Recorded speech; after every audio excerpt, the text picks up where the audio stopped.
mawa sinduh yen lumare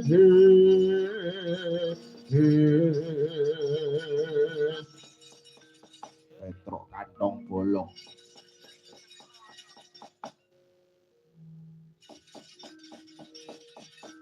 apa wis rampung anggon mregejekan kelawan Kanjeng Prabu Baladewa lho paduka menika pripun paduka menika minangka putra para Pandhawa Pandhawa menika nadyanta sejatinipun gangsal ning aslinipun setunggal Pandhawa menika gangsal dados tunggal menawi paduka minangka inggih menika ngaku satriyaning Pandhawa, ngaku putra Pandhawa.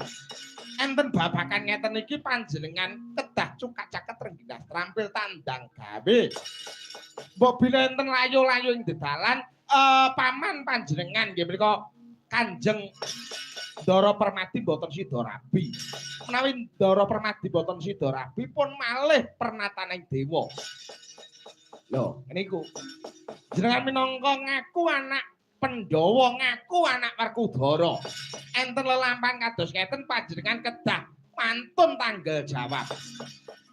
Nika, rame-rame menika. Burisrawa menika ngokon para Kurawa kene ngombyongi sinuwun Prabu Baladewa. Yen kaku kudu piye Petruk? Mang brantasi. Kurawa nika mang balekke. Kurawa nika sebagai minangka pengisruh wonten ing lelampahan menika. Ya yen mangkula balekke minggato Petruk.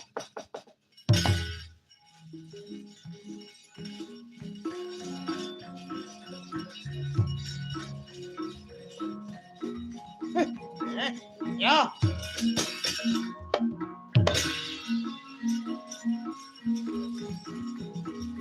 Ayo Kak, tanda gawe Kak.